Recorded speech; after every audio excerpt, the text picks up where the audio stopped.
Ciao, sono Ellis. Ci vediamo addirittura di lunedì. Ci vediamo di lunedì perché? Perché sto guardando il Conte di Montecristo e quindi non riesco a non dire niente. Sto guardando il Conte di Montecristo, sceneggiato che sta andando in onda sulla Rai il lunedì sera. Stasera ci saranno le puntate 5 e 6. Ehm, Sceneggiato in 8 puntate, di cui però vengono mandate in onda 2 episodi per volta, e quindi penso che ci sarà questa sera, settimana prossima, e poi saluti. Partito bene, abbastanza. Gli episodi della scorsa settimana io li ho guardati live, seguendo anche un po' di commenti su Twitter, e ho visto che il crimine non era salito solo a me. Oltretutto, Il Conte di Montecristo è un libro che a me piace molto, ma proprio tanto, ok? Cioè ce l'ho qua, 1200 quasi, fate vedere, 1200 sono, o 1100 e rotti, 1190, 1100, 1100. Sì, ma qua come stiamo contando? Perché dopo sapete che a volte iniziano... Ah no, ok. 1100 pagine, cioè di buona letteratura, cioè scritto bene, cioè queste 1100 pagine si bevono, ok? Ed è una storia che a me piace tanto perché, ripeto, è scritto bene, è strutturato bene, i personaggi proprio ti strappano l'anima. E, è molto articolato, cioè sia in termini di costruzione della trama, ma anche appunto nella ricerca dei motivi, delle emozioni umane, cioè è fatto bene, cacchio. E posso dire che adesso io non ho visto 1000 versioni cinematografiche varie, barra serie del Conte di Montecristo, ne ho viste penso 2 o 3, non ce n'è una che rende giustizia a questo, non ce n'è una. Ehm, Lasciamo perdere quello che c'è stato prima, cioè le versioni precedenti, di cui magari farò un video in un futuro remoto. Parliamo di questa, che dicevo, tanto crimine ha fatto salire agli spettatori. Partito, direi, con le prime 2 puntate abbastanza ok. 2 parole sugli attori. L'attore principale, Sam Claflin, non mi ricordo mai come si dice perché c'ha le consonanti messe male, questo cognome, quindi io mi incarto da sola. È un attore che a me piace, io l'ho visto, vabbè, a parte negli Hunger Games, l'ho visto, aveva fatto una comparsata anche in uno dei Pirati dei Caraibi, l'ho visto in Me Before You e l'ho visto in un altro film con Lily Collins in cui si tirano e si mollano per anni e anni, che non mi ricordo il titolo, vabbè, chi se ne frega. Mi piace come attore, lo trovo un attore, vabbè, lo trovo un bell'uomo che, voglio dire, schifo non fa, però, cioè, prima del bell'uomo, cioè, se tu fai l'attore mi devi saper recitare, perché se anche sei bello ma hai l'espressività di un tronco di pino, ragazzo mio, non mi vai da nessuna parte. Non è il caso di questo signore qua, che secondo me sa recitare bene, e lo trovo anche particolarmente calzante per la parte di Edmond Dantes slash Conte di Montecristo. Anche il resto del cast, per quanto ho visto, secondo me fa la sua bella figura. Il problema è che la sceneggiatura, cioè, è scritta con una parte del corpo che sta dietro, ok? Proprio sta dietro e non è la schiena, perché snatura completamente l'essenza, la psicologia, le caratteristiche determinanti di ciascun personaggio, in particolare del protagonista, porca di quella vacca, ok? Seguivo dei commenti su Twitter quando guardavo la puntata 3 e 4 che c'è tanto, ha proprio aperto gli animi e ha fatto invocare i santi del cielo, E c'era gente che diceva, vabbè, ma non può essere tutto fedele al libro, vabbè, ma se non vi piace non guardatelo. Allora, di cosa stiamo parlando? Cioè, allora, io capisco fino a un certo punto, per quanto sia un amante della fedeltà e anche a volte un po' purista in questo senso, nel senso che preferisco la maggiore aderenza possibile alla fonte originale. Siccome non sono fessa, mi rendo anche conto che cercare di trasporre 1100 pagine in 8 puntate potrebbe risultare difficile. Capisco anche che ci siano certi passaggi di trama che magari vanno un po' sfrondati, un po' alleggeriti. Quello che non capisco, come dicevo prima, è come la psicologia di un personaggio o alcune scelte anche di trama che mi reggono tutta l'architettura della storia vengano prese e lanciate fuori dalla finestra di un palazzo di 18 piani. Quello non lo capisco più perché allora stiamo raccontando un'altra storia. Storia che nelle prime 2 puntate era partita anche abbastanza bene. Nelle prime 2 puntate appunto c'è tutto. Allora, io non so se conoscete la storia del Conte di Montecristo. Se non la conoscete, io questo libro proprio ve lo consiglio, ma più che a gran voce, perché è un libro, cioè non fatevi spaventare da questo, perché non c'è da aver paura, vi assorbe proprio come una spugna, proprio come un rotolone regina vi assorbe, perché è avvincente, porca miseria, è avvincente. E poi umanamente la storia del Edmond Dantes, che è questa grande storia di vendetta e anche di rivincita, ti tiene incollato e quindi cioè, tifi anche per questo poveretto che da un giorno all'altro ha perso tutta la sua magra fortuna, perché non è che fosse un riccastro già di partenza. E gli capita fra capo e collo l'opportunità sia della libertà che della vendetta, e lui la coglie e la esegue in maniera maestosa, oserei dire. Detto questo, quindi dicevo, non so se conoscete la storia, io ne parlerò come se voi la conosceste, spiegando comunque cose qua e là. Se vi rimangono dei dubbi, Alexandre Dumas padre, il Conte di Montecristo, che by the way è anche quello che ha scritto I Tre Moschettieri 20 anni dopo, il terzo libro della serie dei Moschettieri di cui non mi ricordo mai, cioè il Visconte di qualcosa, e che è anche il padre di Alexandre Dumas figlio, invece, ovviamente, che ha scritto invece La Signora dalle Camelie, da cui, giusto per sapere, è tratta La Traviata, se non mi ricordo male, è La Traviata che è tratta dalla Signora delle Camelie. Penso di sì, ok, potrei anche sbagliarmi, ma chi se ne frega. Torniamo a bomba, il Conte di Montecristo. Edmond Dantes è un marinaio che dopo un viaggio di lavoro ovviamente torna a casa a Marsiglia dopo 4 mesi per sposarsi.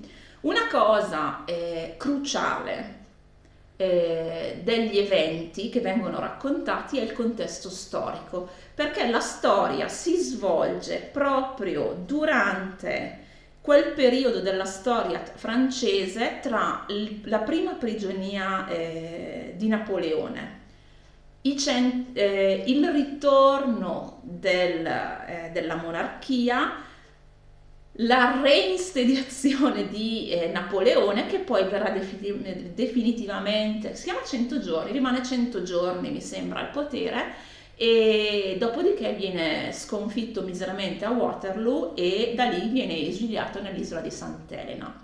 Perché è importante? Perché in questo clima politico estremamente instabile i fedeli a Bonaparte e i fedeli alla monarchia ovviamente sono in contrasto, e quindi nel giro di pochissimo tempo gente che prima aveva nelle mani il potere viene messa in prigione, e il potere cambia appunto polo. ma nel giro di altrettanto poco tempo la situazione si ribalta di nuovo. E questo è una cosa cruciale perché ovviamente determina le sorti di Edmond Dantès, che dicevo torna a Marsiglia dopo un viaggio di 4 mesi, in cui appena prima del rientro la sua nave e il suo capitano hanno fatto scalo all'isola d'Elba. L'isola d'Elba è il primo luogo della prigionia di Napoleone, quello che poi gli permette di rientrare in Francia, tornare al potere temporaneamente prima di essere sconfitto invece in via definitiva. Fa scalo sull'isola d'Elba, il capitano prende una lettera da Napoleone, da qualcuno che c'è sull'isola d'Elba, da lui in effetti. Sì, perché poi dopo aver guardato la prima puntata sono andata a fare il controllo dei dati con la fonte perché alcune cose non mi tornavano. Però il capitano della nave si ammala e Edmond Dantès, pur essendo molto giovane perché ha 20 anni all'inizio della storia, prende il comando, viene investito capitano dal capitano uscente, in barba invece al contabile che c'era sulla nave, che è un personaggio un po' viscido e sicuramente meno capace di Dantès, e poi ritorna a Marsiglia. Torna a Marsiglia, va a trovare il padre, va a trovare la fidanzata, c'è questa festa di fidanzamento e lui manco si rende conto che la sua felicità così semplice comunque è ragione di invidia per chi gli vuole male, ok? E quindi ci sono due persone che scrivono una lettera accusandolo appunto di essere un bonapartista. Siamo nel momento in cui si è appena ristabilito il regno monarchico e quindi l'accusa di essere bonapartista praticamente è quella di essere un sovversivo. In un momento di tensione politica e sociale comunque molto grande, era un'accusa molto grave. Chi sono queste due persone? La prima è il contabile della nave, Danglars, che vede che il capitano, che poi muore prima dell'approdo a Marsiglia, gli ha consegnato una lettera presa all'isola d'Elba e quindi già di per sé poco chiara. E il secondo è Fernand. Fernand è il cugino della fidanzata di Dantès, che è Mercedes, che è innamorato di lei da sempre, ma che lei non si fida di striscio, lo considera un carissimo amico, però dice io sono innamorata di Edmond e quindi io sposerò soltanto Edmond.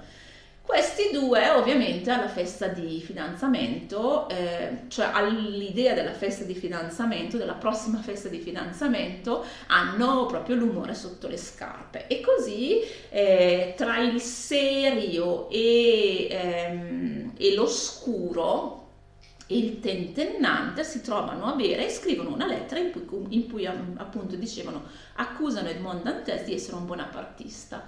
A questi fatti assiste l'oste, che tuttavia è ubriaco fradicio, quindi pur continuando a dire che quello che stanno facendo è una carognata, di fatto non riesce a impedire la cosa. Tant'è che questa lettera viene poi consegnata all'ispettore che deve vigilare su questa cosa, che è un realista di quelli proprio convintissimi, nonostante abbia un padre invece che milita dichiaratamente nella fazione opposta.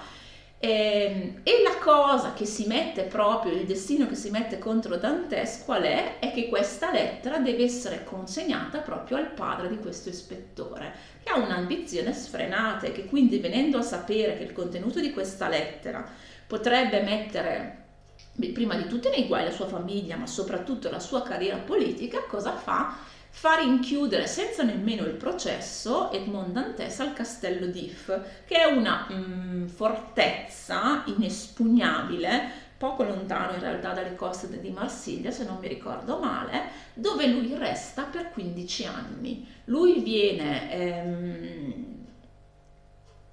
incarcerato nel 1815 e riesce a evadere nel 1829, quindi dopo 14 anni di prigionia.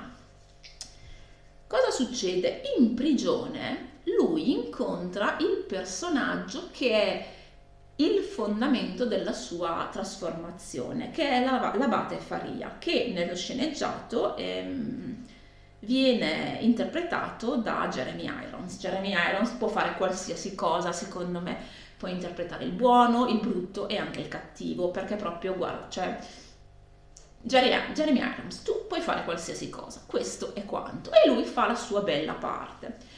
L'abate Faria è un uomo estremamente colto, molto fino di cervello, che fa ovviamente amicizia con Dantes, perché i due iniziano a comunicare dopo che l'abate Faria, nel suo tentativo di evasione, fa male i calcoli, scava un cunicolo e invece di trovarsi fuori dal castello si ritrova nella cella di Dantes.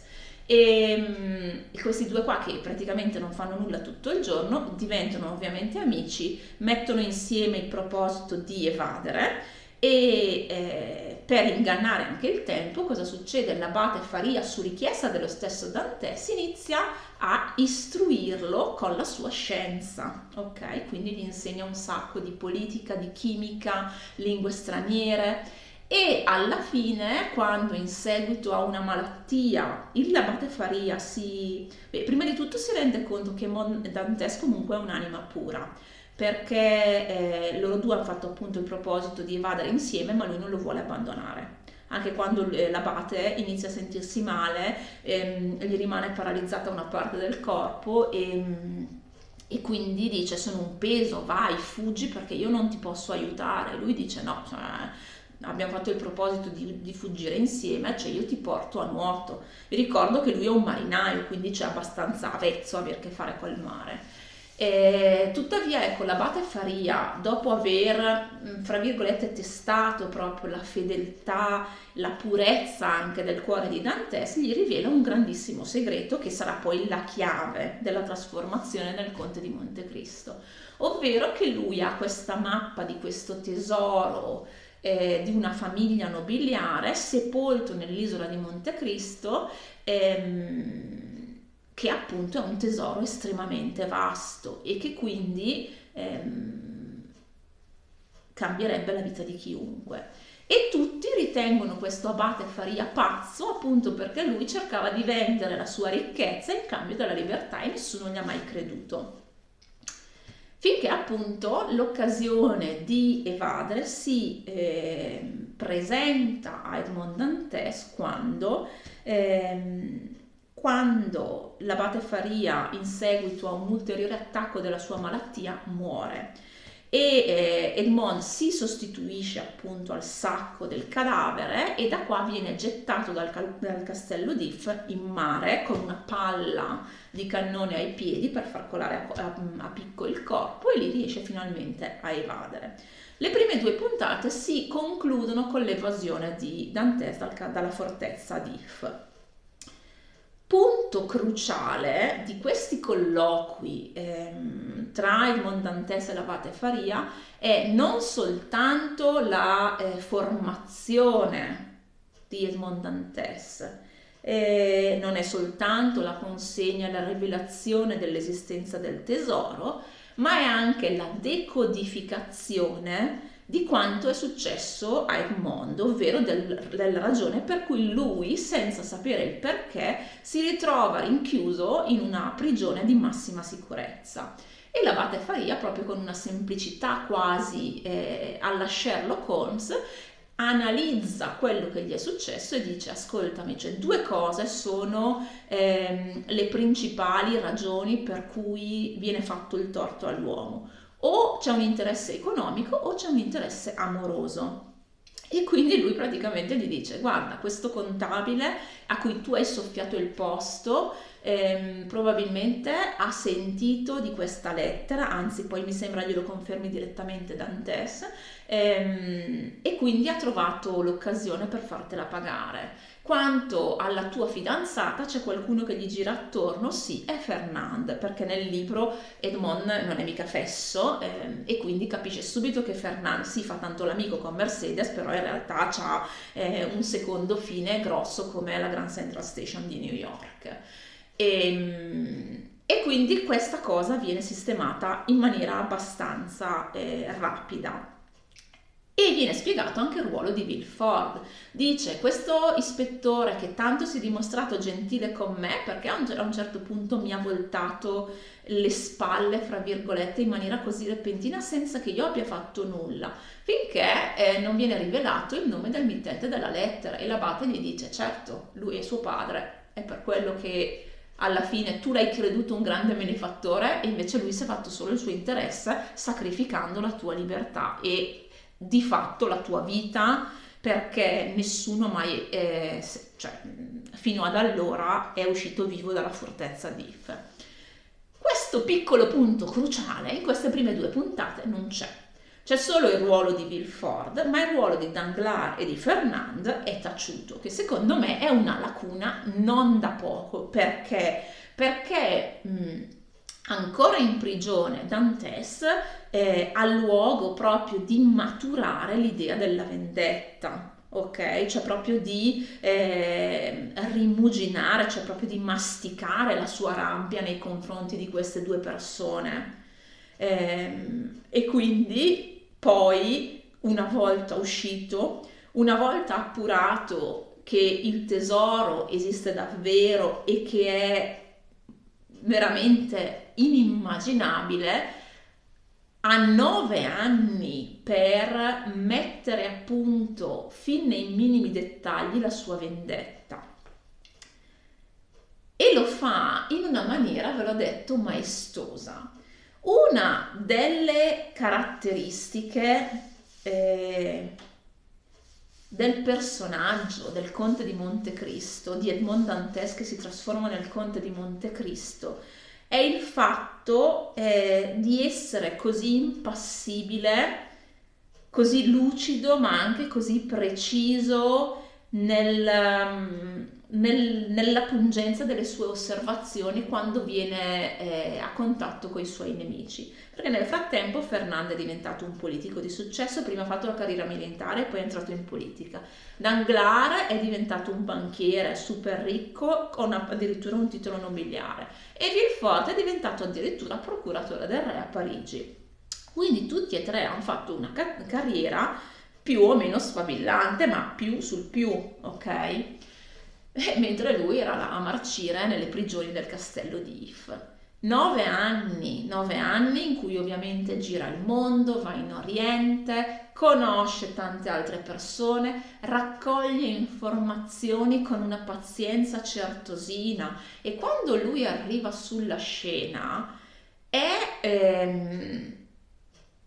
una presenza, cioè lui indossa per quasi 1000 pagine, sì, meno nel momento in cui, perché ti tolgo le parti in cui è ancora il Dantes, ma come Conte di Montecristo, per la quasi totalità del libro, lui è assolutamente impassibile. Ci sono dei momenti rari in cui l'emozione rischia di avere il sopravvento, e sono quelli in cui viene a contatto con le persone che hanno cercato in ogni modo di battersi per restituirgli la libertà perché credevano nella sua bontà e nella sua innocenza. Nella fattispecie la famiglia dell'armatore, di cui lui ha le dipendenze in quanto è marinaio, che non si dà pace e anche dopo la sua incarcerazione, cioè va più e più volte a cercare di perorare la sua causa all'allora ispettore Villefort, che ovviamente ha tutto l'interesse a insabbiare il caso. Ci sono poi alcuni incontri con Mercedes che lo riconosce fin da subito, però lui non si fa mai distogliere nel suo proposito di vendetta dalle emozioni, dall'agitazione o dal nervosismo. È proprio un programmatore lucido che getta la sua rete come un ragno attorno a tutti quelli che vuole impigliare e verso i quali vuole ottenere la sua vendetta.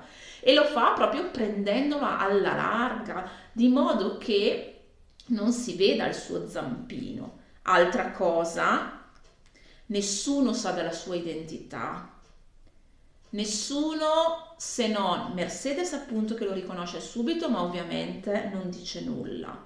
Anche perché Mercedes nel frattempo si è sposata con Fernando e ha avuto un figlio da lui.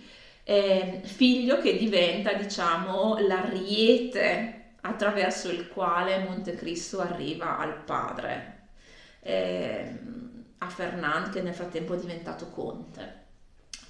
E in più lui è un mago dei travestimenti, si cela dietro diverse identità che gli permettono di volta in volta di mettere le informazioni nell'orecchio di una persona, di muovere le cose in un certo modo, di fare sì che si verifichino certe circostanze, le quali poi tutte queste cose concertando volgono a suo favore, ovvero alla realizzazione della sua vendetta. Cioè, tre pilastri ci sono in questo romanzo: la voglia di vendetta, il perdono e la seconda vita.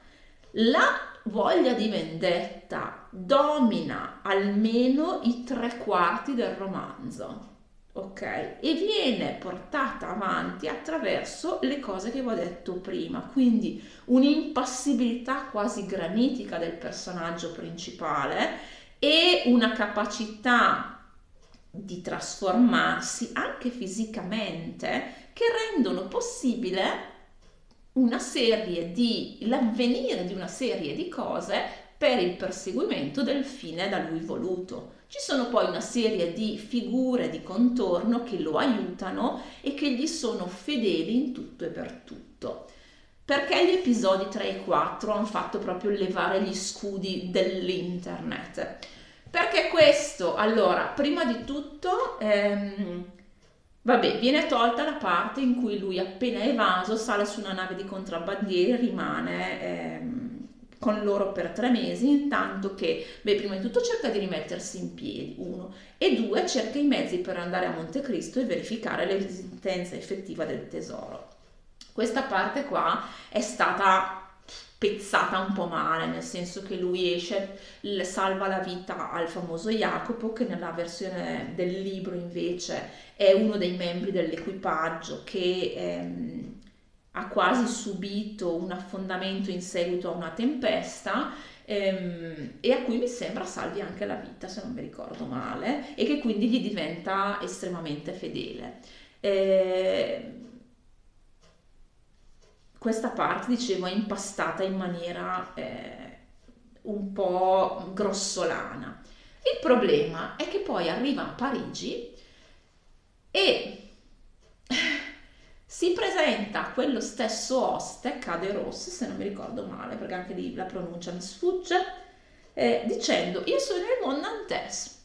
Ma quando mai che la segretezza della sua identità e il trasformismo è una dei punti cardine della sua nuova identità, del suo intento maturato durante 14 più 9, 23 anni di attesa, di cui 15 di prigionia. Cioè, ma che senso ha? Caderousse, tra l'altro, è una figura. Allora, se i tre nemici palesi di Montecristo, nato Edmond Dantes, sono Villefort, che è l'incarnazione dell'ambizione, Danglars, che è l'incarnazione della cupidigia, e Fernand, che invece è l'incarnazione della vigliaccheria, perché lui vorrebbe andare contro Dantes, però ha timore di quello che farebbe Mercedes, però Mimu, e Danglars invece lo stuzzica, perché lui cioè, è più avido e anche più manipolatore. Ma sì, scriviamo la lettera, però dopo non ne facciamo niente, cioè molto circuisce, molto Fernand, fino appunto a che questo effettivamente va a consegnare la lettera di accusa nei confronti di Dantes alla gendarmeria, e mettere in moto poi tutti gli eventi. Caderos è l'emblema di quello che sta a guardare mentre succede una disgrazia e non fa nulla per prevenirla o per fermarla.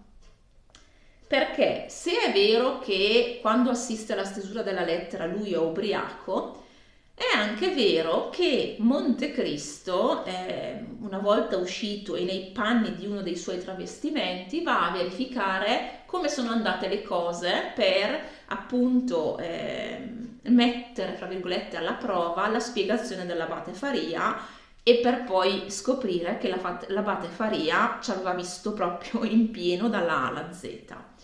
Caderos che continua a dire sì, io ero amico di Dantes, siamo stati degli stronzi fondamentalmente, ma io gli voglio bene, Cici Cocò, è l'ignavo che però alla fine si crede innocente perché non era nella condizione di agire, ma poi dimostra che questa di fatto è solo una scusa. Perché? Perché nel momento in cui le cose si possono volgere a suo favore diventa a sua volta malvagio e quindi viene punito. In questa serie, altro motivo di alzata di scudi del popolo dell'internet, Caderos diventa uno dei servitori al soldo di Montecristo. What the fuck? Cioè, questo è veramente uno stravolgimento di trama molto profondo e potenzialmente deleterio, perché poi in questo libro non è che le traiettorie vanno da A a B. Intanto che la traiettoria va da A a B, ci sono tutta una serie di ramificazioni che a loro volta hanno degli effetti domino che portano sempre alla stessa conclusione, ovvero il compiersi della vendetta. E quindi, cioè, questi stravolgimenti hanno fatto proprio perdere le staffe a chi ha amato questa storia. Ripeto, torno a dire quello che ho detto all'inizio. Sì, siccome non sono fessa, io capisco che ci sia la necessità di effettuare dei tagli, però ad ogni azione corrisponde una reazione uguale e contraria. Se tu mi cambi la figura di Caderos da un ignavo che è stato a guardare in un alleato del conte di Montecristo tutto quello che nella storia originale realizza Caderos, nel bene e nel male, poi me lo devi tappare con qualcos'altro. Oppure rischi di fare una frittata ancora più frittata. Ok? Sinceramente a me la cosa che poi ha lasciato veramente basita e non in maniera positiva è la psicologia di Montecristo nella serie. Vi ripeto, cioè nel libro è proprio una statua di marmo, nessuno riesce a leggere le sue emozioni, nessuno riesce a leggere le sue intenzioni. Viene preso come personaggio eccentrico e quindi diciamo tutta la società bene di Parigi gira un po' attorno come attratta dalla falena verso la luce, ma lui non ostenta mai né le sue ricchezze né il suo potere. Lo dice che è ricco, anzi, cioè proprio lo dice tranquillamente, però non è che va in giro a fare uno spettacolo.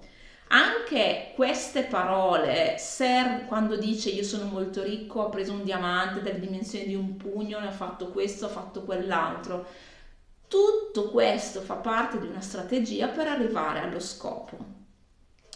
E sinceramente vederlo che incontra Mercedes nella serie, va a teatro, c'è questo gioco di cannocchiale in cui lui vede i suoi nemici e poi si fa prendere dal panico, mi esce, a momenti mi sviene sulle scale, sinceramente non mi sono cadute le braccia, cioè mi è caduto tutto quello che poteva cadere, perché proprio lo stravolgimento del personaggio, ok? Non è una questione di lettura personale dello sceneggiatore, cioè tu mi stai prendendo un nome e mi stai scarnificando tutte le sue qualità. Il problema è che queste sue qualità, queste sue caratteristiche determinano l'andamento stesso della storia.